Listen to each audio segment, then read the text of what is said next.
Good afternoon. Welcome to the Health Innovation Network Innovation Insights webinar. So we're pleased to be introducing the Equity Charter to you today. So I'm Lucy Hooper from Health Innovation Kent, Surrey, Sussex, and previously presented earlier in the year on our approach to health equity, and we have the Innovator Guide to Health Equity, which we spoke to. But today I'm really excited to introduce you to the founders of the Equity Charter. So I'll hand over to Victoria, Aisha and Hassan. Hi, everybody. My name's Hassan. I'm going to start by just saying it's wonderful to be with you all. Thank you for so many of you making the time. I'm going to begin by asking if we can move to the next slide. These are the things that we're going to be covering today. Importantly, we expect most people have come across the topic of equity, but briefly we'll cover it. We'll talk about the Equity Charter and our principles. And really, the meat of today is the practical actions that you can take and take away. There's also going to be some comments about an equity diagnostic, something that we can do to help you. The next slide that I was going to show was going to be an introduction to us. So I'm going to begin by asking Victoria, if you wouldn't mind introducing yourself first. Oh, thank you, Hassan. It's lovely to be here. My name's Victoria Betton. I'm currently Director for Digital Data and AI at Health Innovation Kent, Surrey, Sussex. And previous to that, worked in third sector local authority startups and the NHS mostly for a very long time. And I co-founded, along with Hassan and Aisha, the Equity Charter. I think it's around 24 months ago now. But yeah, thank you, Hassan. Lovely to be here. Amazing. Aisha, if you wouldn't mind going next, please. Sure. So my name is Aisha Rahim. I'm a consultant psychiatrist working in the NHS, but I'm also a Chief Clinical Information Officer in my trust. So that means I lead digital transformation from a clinical perspective in a provider organisation. And I also happen to be the clinical lead for digital mental health in NHS England. Incredible. And by my being number 3, hanging out with 2 wonderful women, my experience in digital health is more working for UK government, having been an entrepreneur, and also helping others take their innovations abroad. So you'll see our pictures and our job titles. I'm glad to see that people are putting in introductions to themselves in the chat. Be great to see more of that, please. Next slide, please. This is a famous slide, and it doesn't need too much explanation, but let me just give you something quickly on the 3 pictures. On the left-hand side, you'll see that there's 3 people all trying to watch the game. They're all of different heights. If we give them all equal treatment, if we try to help them all in the same way, we actually end up making and entrenching the difference between them and the inequality between them even stronger. On the left-hand side, you'll see that there's 3 people, but only 2 of them can see over the fence. And you see the boxes that they're on. Now, in the middle box, what you'll see is that the boxes are distributed differently to make up for the fact that some people are not equal. In fact, it's not a level playing field. And that way everyone gets to see. And on the right-hand side, you'll see what happens if we did nothing at all. And if we then said, maybe we should just remove the fence. That's later. That's far later, perhaps. That's our brief, simple understanding of what it means for equity so that we can move on. If you have other questions, feel free to put them in the chat. We'd love to engage. Next slide, please. These terms have been used a lot, and you'll notice that we've got definitions for you. But let me add an extra layer for you. Equality is a legal term. We are bound by law to treat people equally and not discriminate on the basis of groups, for example, age or gender. If you move to diversity, there was a big conversation many years ago now about what it means to have common values. And if we were going to ask everyone to have common values, how do we respect that difference, that diversity? And so diversity has become a very big conversation. How should we make sure we welcome and celebrate those things that do not get in the way of common values? You look at inclusion. And I think inclusion is where the conversation moved to afterwards.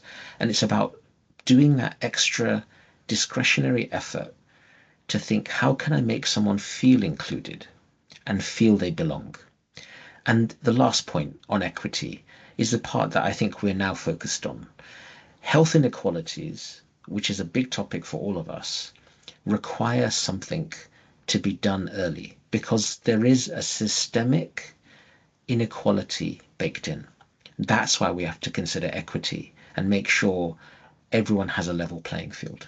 So those are the terms. Happy to discuss more. Next slide, please.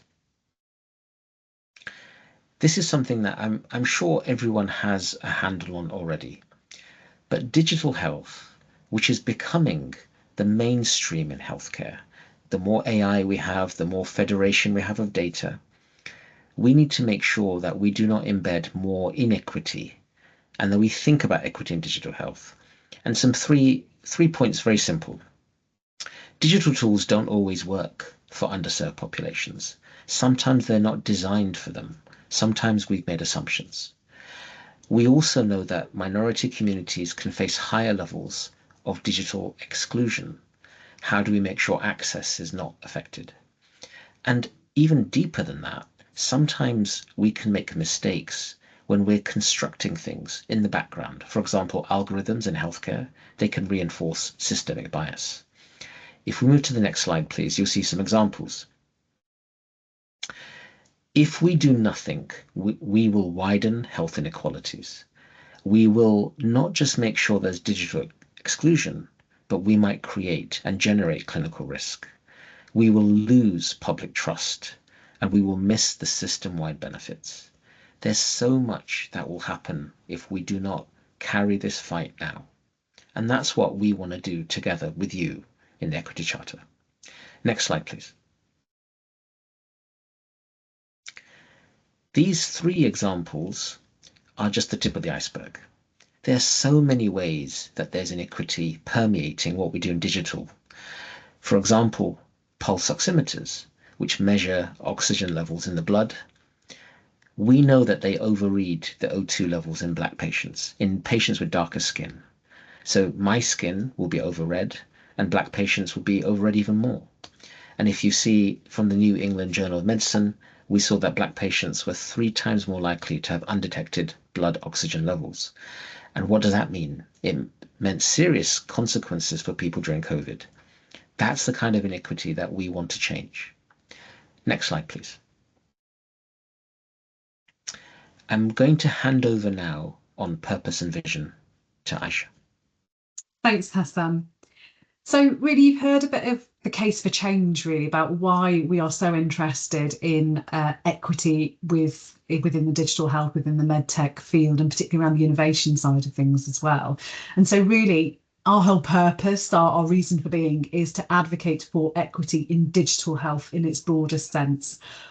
And when we think about the future, what we envision, what could the future look like?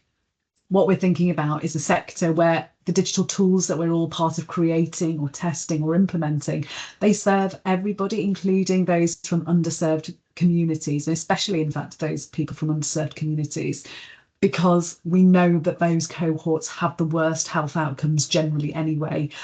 And I think when we consider the use of technology and how ubiquitous that is now, we have the risk of amplifying those inequities. So we want to see some change, and we want to guide people and organisations to stand up for fairness, because actually this is everybody's job. And if we do all act, then I think we've got a much greater chance of effecting positive change. So if we can have the next slide, please. And so I'm not going to go through this line by line, but we have really thought quite deeply about our theory of change. So we're happy to distribute these slides afterwards so you can have a look in a bit more detail. So really, this is an articulation of what you've heard in the last few slides about what the case for change is, really. And who this applies to, because actually this is a really big ecosystem, isn't it? We've got people that are innovators, got people that that will implement the technology. We have patients, carers, all those people who use services that are the recipients of care. We've got our regulators, we've got people, that are the decision makers, and actually everybody has a role to play within this agenda, I think. And so, as you can see, we have considered all the different ways in which we can create change. And so what we did 18 months ago is we formed the Equity Charter. And if we can have the next slide, please. There are multiple ways in which people can get involved in our organisation. So you can actually just sign up to be a supporter and get on our mailing list, and we can tell you a little bit more about that later. But we've also very recently launched our community of practice. So if you are wanting to engage more actively in being a change maker around equity and digital health, we have literally just set up our community of practice, which again you can find on our website. We'll drop a link in the chat. To meet with like-minded people. We also engage the support of subject matter experts, because myself, Victoria, Hassan, we founded this organisation 18 months ago. We are all people that work in and around digital health and have done for a number of years, but actually we're not experts in every aspect and in inequality. There is a lot of learning that we are all here to do around the rules around procurement, for example, and all the different ways in which inequity is threaded through digital transformation. They are all areas of specialist practice, and so we do partner with other organisations and get the help of our expert partners. And then for certain organisations, of which the Health Innovation Network is one, we work very closely with them and on a much more strategic level, and engage in activities that will try and create that change on the ground that we're all talking about. So if we can move on to the next slide. It's probably worth telling you what the Charter is. So, as I said, we were founded 18 months ago, and we convened a small group of experts, subject matter experts, which included people from the worlds of digital health, from the worlds of EDI, procurement, legal experts, patient representatives, to really come together to think about what might a charter around digital equity look like. And I think when you have a lot of these conversations, the assumption is that inequity is purely and narrowly on the basis of access and unequal access to digital services. But as you can see from these principles, there are so many different ways in which inequity is threaded through our sector, all the way from our own individual responsibilities to understand, to learn, to educate ourselves. That's where this all starts, of course, to how leaders and teams champion equity. So what is the leadership around equity that needs to be present in order to affect the change that we want to see? We have things around policy and practice as well. So how do our structures, how do the policies that we work to, how do they help or hinder the agenda of digital equity? And then also when we talk about individual digital strategies and transformation, there are multiple opportunities to act equitably or inequitably.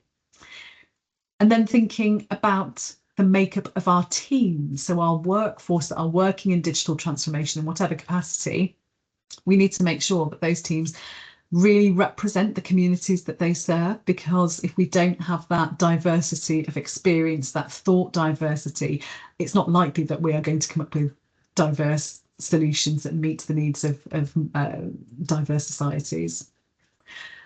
And then we come to a few that are very pertinent to the innovation angle. So how do we embed equity into research and innovation? And if we think about how our products are tested, how we build up the evidence base for some of these amazing technological products that are on the market, actually, if we don't test them on a broad range of subjects, then how can we be assured actually that they are going to really meet the needs of a diverse society?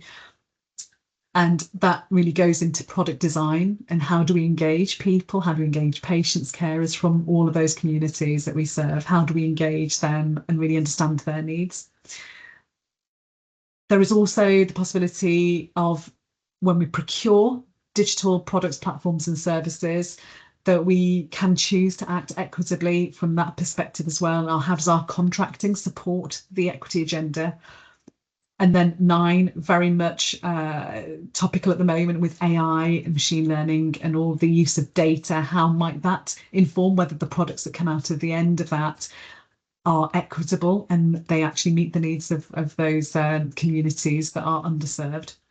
And then number 10 is purely a statement of our purpose again, really. This is why we're doing what we're doing, because actually we want to equalise the health and wellbeing outcomes for underserved communities. So you can find all of these principles on our website, and each of these principles also has a set of actions that sits underneath them, because we know from our conversations that there are a lot of people who are really interested in the equity agenda, but aren't quite sure how to take the next step. So that's hopefully what we're going to be focusing on today, particularly with an innovation lens. So at this point, I am going to hand over to Victoria. And if we can have the next slide, please.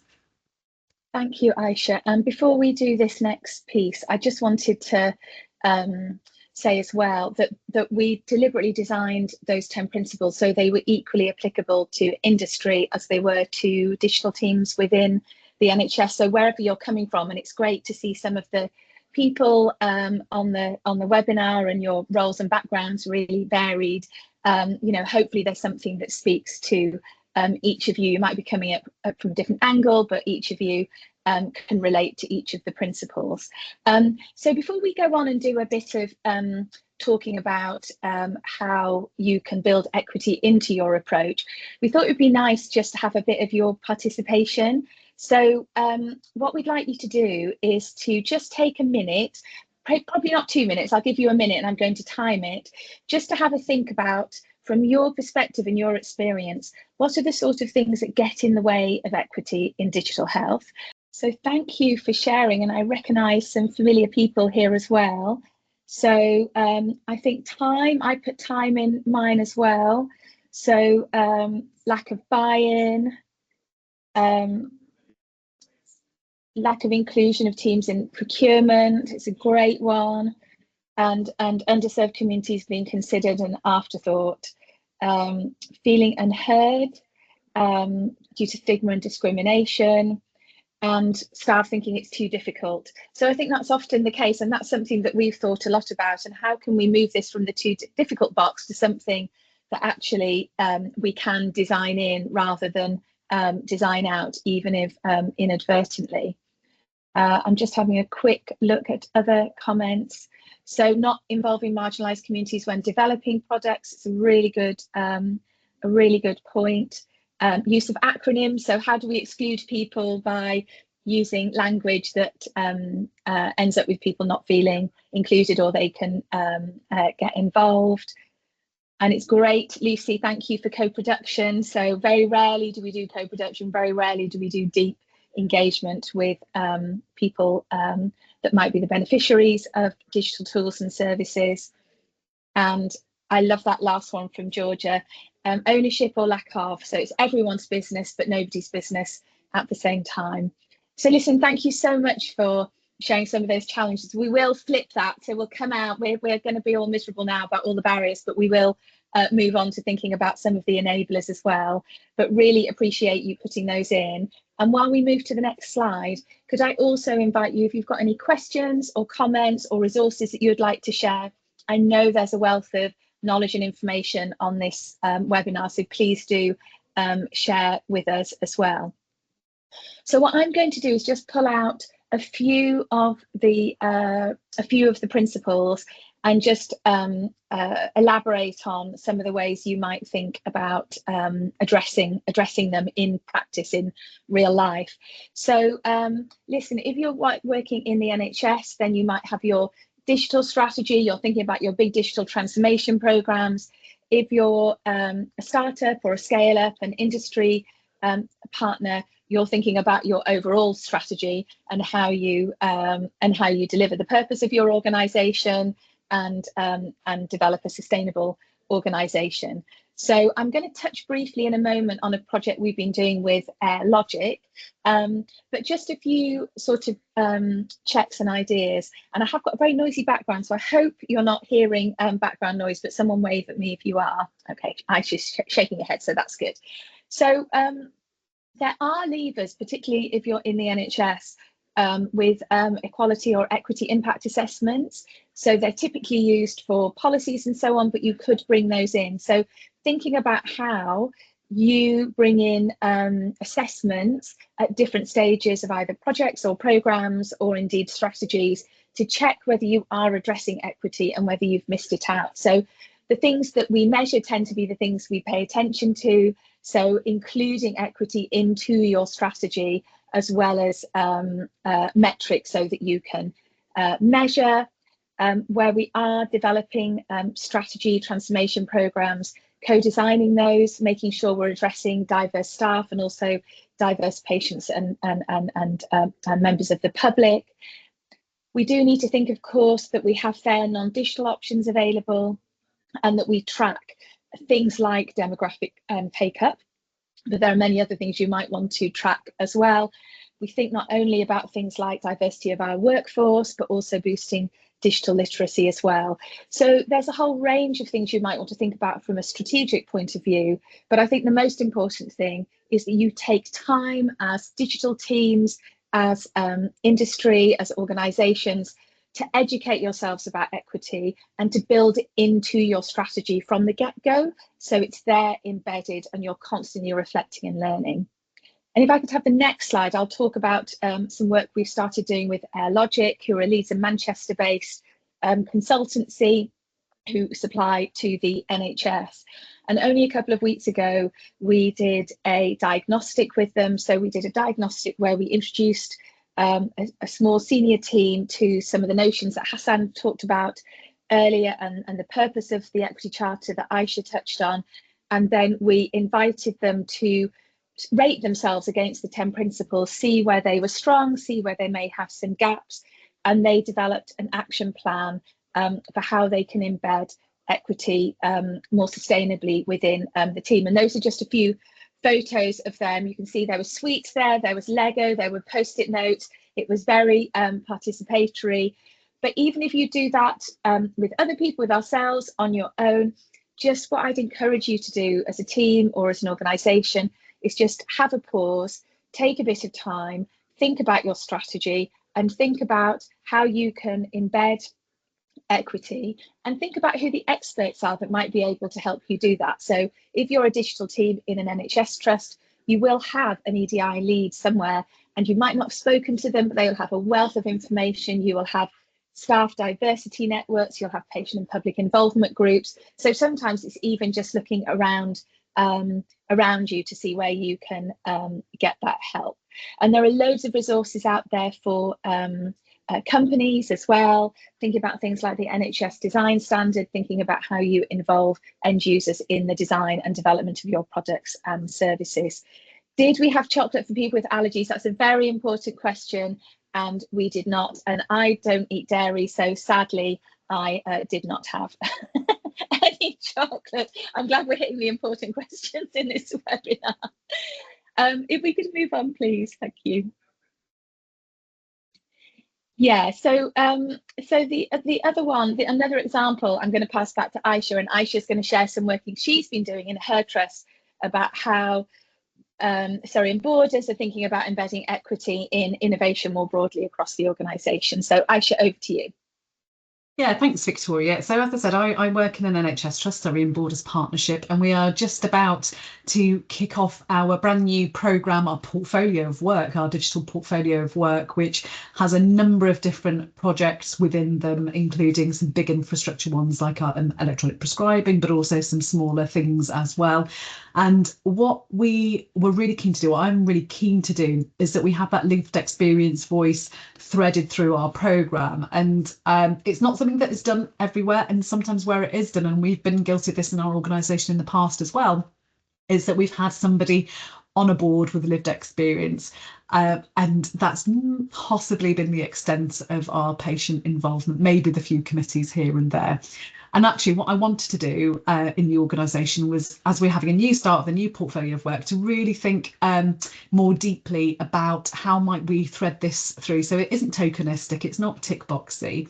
And I'm always mindful of the Arnstein's ladder of public participation, that diagram on the right, which shows the different levels of engagement or participation that you might do. And we tend to be, I think in the NHS certainly, at the sort of that middle layer, maybe at the informing or consultation bit, perhaps, where we've built something, what do you think about it? And for me, that isn't really co-production, it's not really true engagement. And what what I want to try and do as far as possible is to get us a little bit higher on that ladder.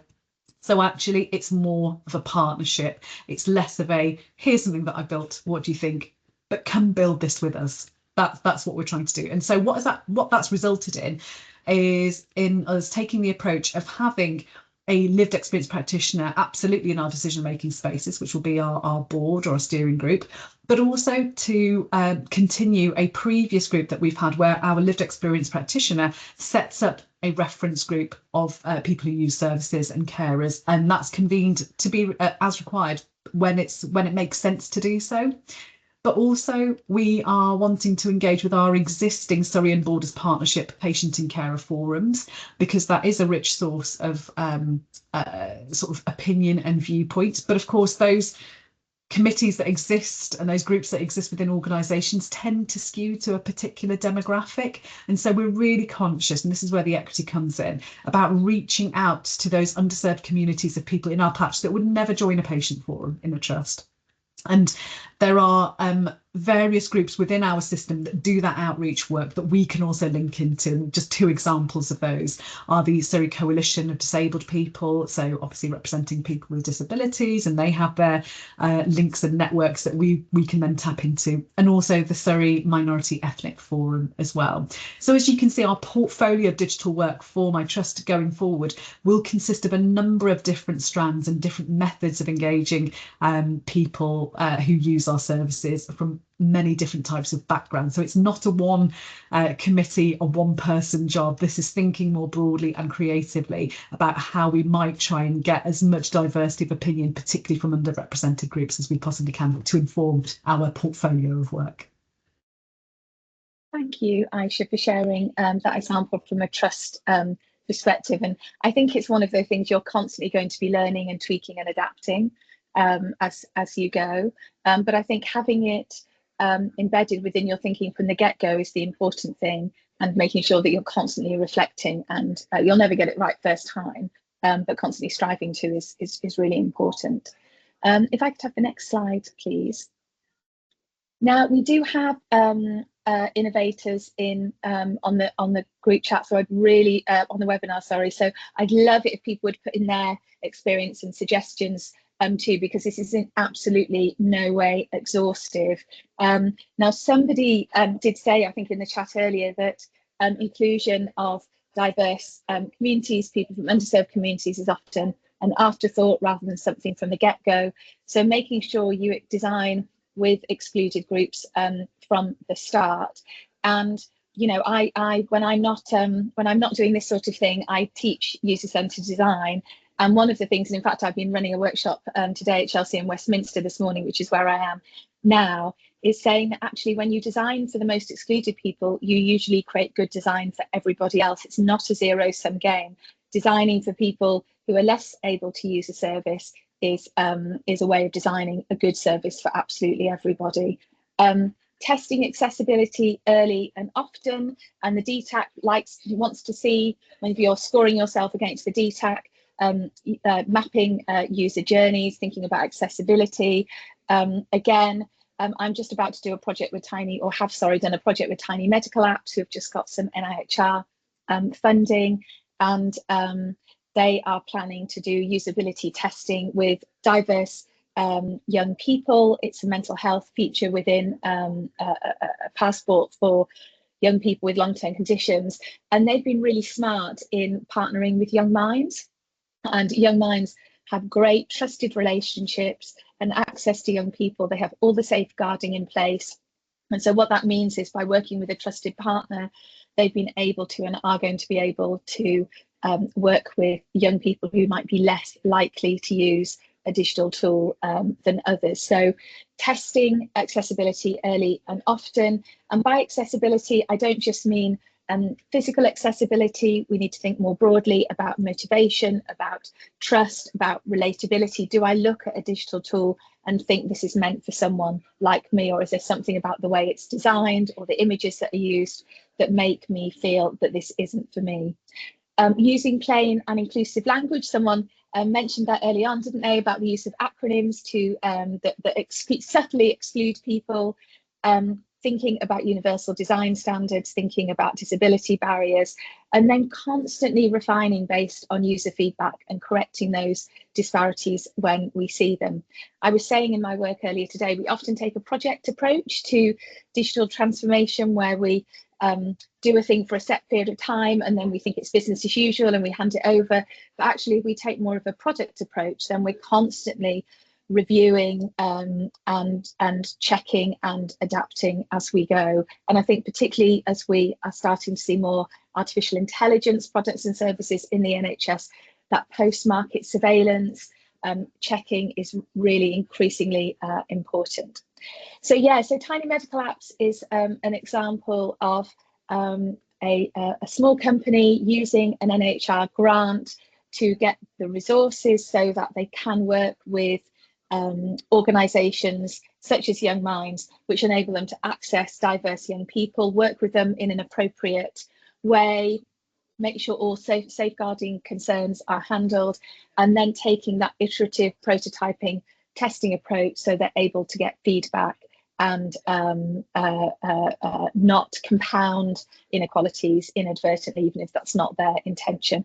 I can see the chat. I really want to have a look at it, but there's only so much multitasking I can do. So I'm hoping we can come back to some of these comments afterwards. And you're absolutely right, Lorenzo, about people not always able to communicate, and then we need to think creatively about how we engage with different groups of people, and there are multiple ways of doing that if you take a co-design approach.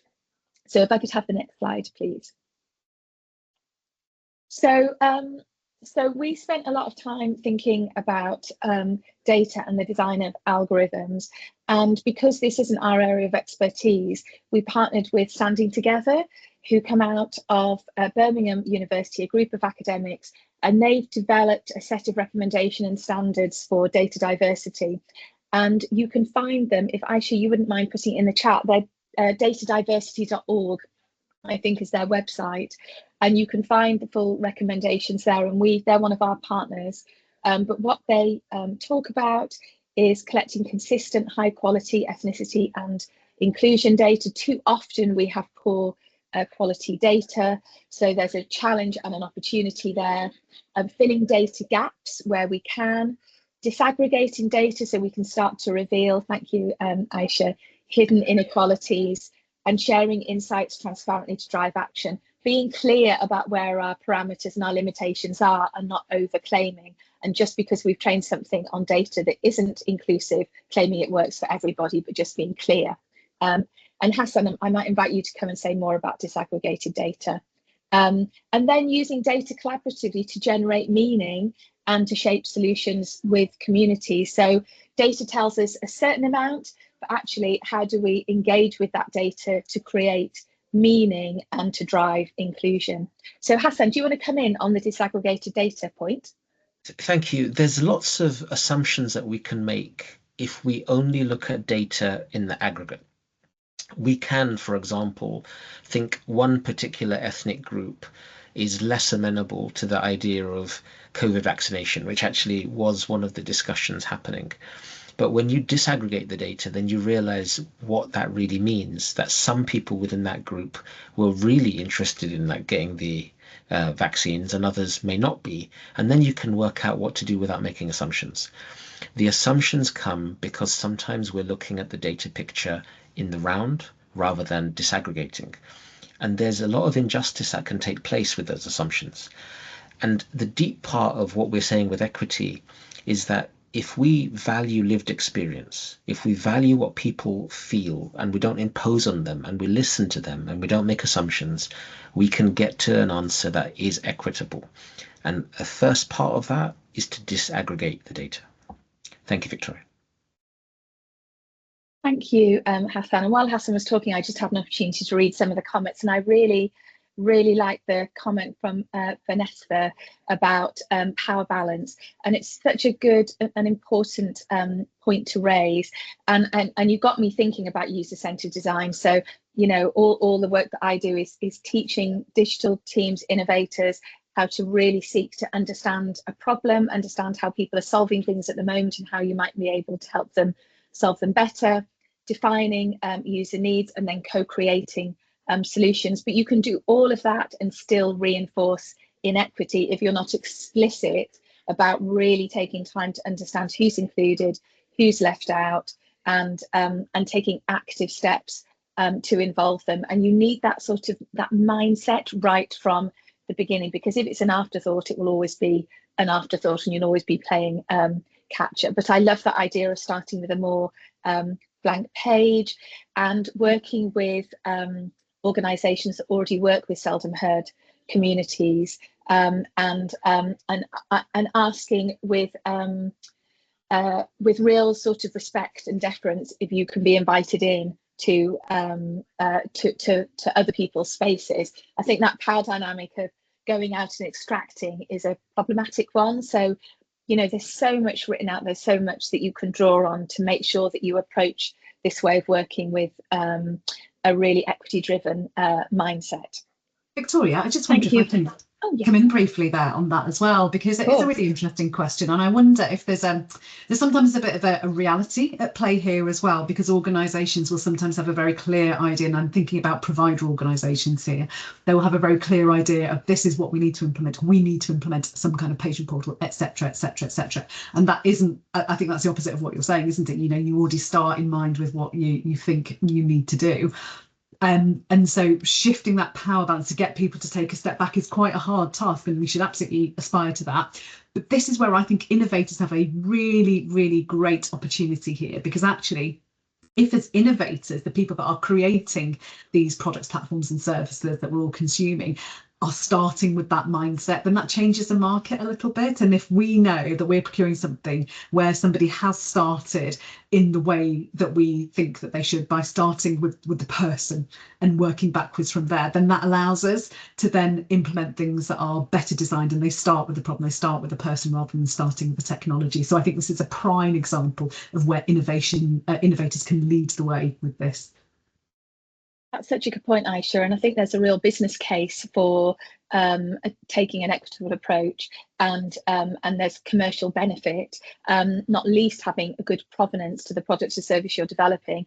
I think in the NHS there needs to be better procurement that builds in quality, builds in social value, that incentivises companies. So this is a sort of a bit of a system issue where we need to be tackling this from different points of view, and that's exactly why we did the charter in the way that we did. And I think there's no one way of doing it. It's how we all act in our different bits of the system to try and nudge the system towards greater equity. Okay, could I have the next slide, please? I want to leave a little bit of time for questions. So this is our broad sort of final point, our final principle around outcomes for underserved communities. So again, I think we've already talked a little bit about this, and that question that I picked out around co-design and co-production really fits there. So thinking about how we design with underserved communities, how we remove barriers, and how we really focus and understand the social determinants of health, because we know that actually things like housing, food security, education, sense of community, those are the things that affect our health in a massive amount of way. And if we don't pay attention to the social determinants, then we're really missing the point, I would say, as well. So yeah, we've got, for each of these principles, by the way, we have a partner. We have an expert, and we have a partner organisation who's helping us think about each of the topics, and then also taking action themselves to help the system nudge towards living the principles, if you like. So yeah, I'm just looking at that comment around R&D funding bids. That's a really interesting one. Helen, if you wouldn't mind expanding on that, I think that might be useful for other people to see as well. Okay, if we could move on. So yeah, I just want to finish my section with a few things, and we've talked a lot about co-design. People might be familiar with the Design Council's Double Diamond. This is a very simple version of the Double Diamond. But I think the thing I want to flag up here is that it's very easy to start with the solution before you understand the need. And that is absolutely, I think it's fair to say, endemic within the NHS, definitely in my experience. And actually, it's really important to do that discovery, that sort of divergent phase of the double diamond, where you're really seeking to understand user needs and experience, who might be included and who might be excluded. And whether that's designing a product or thinking about how you might deploy a product in context, paying attention to that context is very important. Defining your user needs, co-creating your solutions, and then when you're delivering, having equity embedded all the way along. And we will share those slides. I'm just looking at your quote. That's really nice. It's not about adding features, it's about removing friction. I'm going to steal that, Aisha. I love that phrase.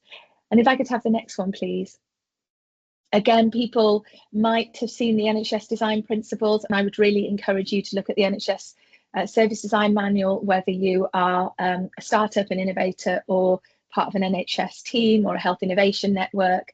Putting people at the heart of everything you do, designing for trust, doing the hard work to make it simple, designing for context. We've got be inclusive. It doesn't spell out equity explicitly apart from in that one, but if you do all of those things with equity in mind, then you will build products and services that meet user needs. So I think those are a really good compass to have with you all the time, and I use them all the time myself. Let's have the next slide, please. So we're going to do another, I'm going to say 1 minute. Please, could you just share with us and either one practical step you have taken or that you will take tomorrow to embed equity? Brilliant, I love that. Align the design principles to our new digital roadmap. Fantastic. Please, can you give us feedback on that? By the way, anyone who's doing good work in this space, and I'm sure lots of you are, we really want to hear about it because we want to elevate and highlight examples of good practice that we can share with the community. Please do join our community of practice as well. We think we get change by the stories we tell and the things we focus on. So the more we can focus on these things, have conversations, share good practice, the more we will elevate equity as something to be considered about on in the work that we do and in our community. So thank you for that, and we might come back to some of those. Could we have the next slide, please? Yeah, so listen, another set of principles, and we're not going to go through these, but particularly focus on anti-racism. If you haven't seen the Race and Health Observatory 7 principles with briefing papers, they're a really excellent resource. So please, I would very much encourage you to go to the Race and Health Observatory's website. We just wanted to let you know that there are loads of really good tools out there. If you're interested in co-design, Nesta's DIY toolkit is really good as well as the service design manual that I mentioned, and they have a whole section on accessibility. If I could have the next slide, please. Aisha, I'll hand back to you for the last few slides. Oh, in fact, I think Hassan is going to. Yeah. Oh, Hassan, sorry, I apologise. Over to you, Hassan. Thank you. If you look at the list of partners, what we'd really like you to think about is that this is a broad church. There's so many of us thinking about this because the charter is so broad. Even though we may be focused on different areas, from leadership to policy to workforce to data, how is it that we can work together? So you'll see the partners, you'll see the breadth of them, and you'll see that more partners will be joining. We hope that this gives you more comfort and more reassurance that this isn't going to be one of those efforts where we're going to put lots and lots of fight into something and nothing will happen. I think we're all dedicated now to making sure that we create a future that is equitable, and the partners are a big part of that, and a big thank you to all of them. Next slide, please. We'll just go through some of our key activities for this year, 2025 to 26, and you'll see that there's learning, convening, curating, and building a community of practice. You'll see that there's, in the learning, a free online learning resource. We're going to be setting up a podcast, and then we're going to showcase what we've done at Rewired, where we launched in the very first place. There'll be much more to do, including an annual conference, and we have a bi-monthly newsletter.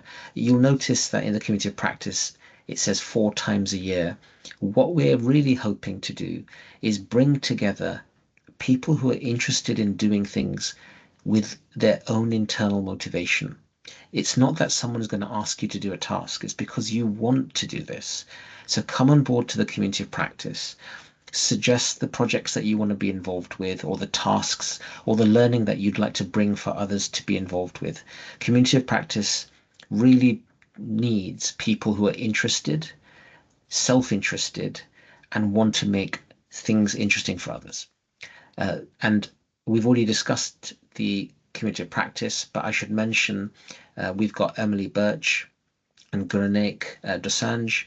Both of those will be leading the community of practice. And if you look on our website, and we will have a QR code at the very end, you can then, and Lucy very kindly has put the link in the chat, you can then see how to join the community of practice. Next slide, please. So this is us asking you to consider being a supporter, being a catalyst, and joining a movement. And it's something that we think that you should be doing in your own spheres. But if we bring those things together, we can make a bigger change. I'm going to ask for my my co-founders if there's any comments they want to make on this point. No. Yes, that was a typo, Aisha. Just for me to say, there's so many different ways to address this issue, and we're doing our best efforts from our point of view to do the things that we think we can do. But we'd just love to hear from anything that you want to do yourselves. We can support, amplify, connect, or indeed just tell us, and we will share them with other people, with our community rather. Thank you. And the next slide is a QR code that goes to the website, but you'll see the link is in the chat for you to go directly to the web page for the community of practice. There's lots more we can say, but we really want to have a conversation. So please put more in the chat for us. We will communicate with you. We will interact with you. We'd love to meet you. And if we can have conversations about helping you achieve your goals when it comes to equity, I think we can do far more together. Thank you so much. I'll look now for the chat and see what else we've got. Victoria, Aisha? So I'm really interested. Oh, yeah, sorry, Aisha. Oh, well, just quickly, I was going to say Dan has implemented combined equity and quality impact assessment. So Dan, if you could give us a shout offline, we would love to hear more about that, please. Aisha. Yeah, so there was a question about what is the definition of excluded groups, and I think there's been a partial answer in the chat already, but certainly who the groups are that you should be targeting very much depends on your own context. And I know if you're geographically bound, for example, there'll be a demographic breakdown of your area that will be really helpful to understand, first of all. So who is in your community? That's the first question I would ask, because it will be different depending on where you are, depending on what your product is, depending on what you're interested in. So I guess for me, it's thinking about your own context and actually knowing your target audience, knowing your community. And that's where that starts, because it will look different depending on where you are and what you're doing. I'd just like to say thank you to people who have put links in as well. So there's some really good resources that people are sharing, so appreciate that. Lucy, is there anything you've picked up that you would like us to respond to? I was just going to go back to Helen's comment around the challenges faced by being a patient-led innovator in terms of lack of reasonable adjustments around, I suppose, applying for funding around in innovation and research. So again, I suppose that's going back to the structural challenges in the system. But I don't know if you've kind of got any thoughts, reflections, or any actions that we could kind of do around that. I wonder what the barriers are specifically, unless this is because of my ignorance. I'm not so familiar with that sort of world, really. I don't know if there are any perspectives that people from our HINs that are here might have, and I don't know. Actually, Lucy, you may have some perspectives that you wanted to share on this. Yeah, I guess, like you said, it depends on the barriers, and I know, Helen, so it's one we can pick up and see what we can find out what the challenges are and what reasonable adjustments would be needed. So we can pick that one up. I'd just like to add, I've known so many patient innovators over the years, and it is really tough when you're when there's sort of power dynamics and when you're coming from slightly outside the system. So really relate to that from lots of people I can think who have innovated over the years. And yeah, the HINs are there to support, so please do have a chat with Lucy and see if we can help. Yeah, I know from I work with the NIHR as well, and some of the forms are very, very extensive if you're applying for kind of Yeah, funding. true. And we have in the recent call out for health and care professionals, a call for internships, adapted that to make it kind of more accessible, and got some insights around that form. So it's kind of co-producing the form to make sure it works for all, if we can kind of move those boxes. I had a question for the panel around, I suppose, the movement that we're going in towards a digital future, and the role, particularly of AI, and how AI algorithms are kind of built on the data available. And yeah, just kind of your thoughts and reflections on the way we're going, but what can we do to promote more of an equitable future with the digital divide as well? Yeah, I mean, it's really interesting. And I think, I mean, I'm a doctor. When I graduated from medical school, and I was at medical school over 20 years ago now, all my dermatology lectures were on white skin. And so we were not taught how to recognize different skin conditions on different skin tones. And I think about some of the products that are on the market at the moment that are, you know, looking and using AI and you know, picture recognition tools to determine diagnosis of dermatological conditions. And I still think we're not quite there yet. And I think there are still some biases. But actually, unless you're attuned to this and thinking about it, people aren't necessarily going to pick up that that's an issue. So I think the first thing is sort of finding out and attending webinars like this and looking at different resources and understanding actually where the potential problems is. And then you can come up with a bit of a checklist yourself in your head. Well, actually, the next time I come across a product, or the next time I'm thinking about the development of a product, what things do I need to think about? What things do I need to interrogate to understand what is the foundational data that this model has been trained on? Because actually, if you don't know to ask a question, you probably won't ask the question, and then you may well end up in a difficult position. So I think the first thing is just kind of awareness and sort of understanding that this is a potential issue and educating yourself, and then starting to ask those questions. And actually, the more that we start asking those questions, the more things can then translate into, oh, well, maybe we need to look at things differently. Maybe we shouldn't rush ahead with this. I don't know if others have perspectives, but that's where it starts for me. Thank you. I put something in the chat, but I'll explain briefly. Dr. Jessica Rose Morley's framing impressed me because she's so right. Increasingly, doctors are not going to be treating patients physically only. They'll be treating a data representation of that patient, a data shadow.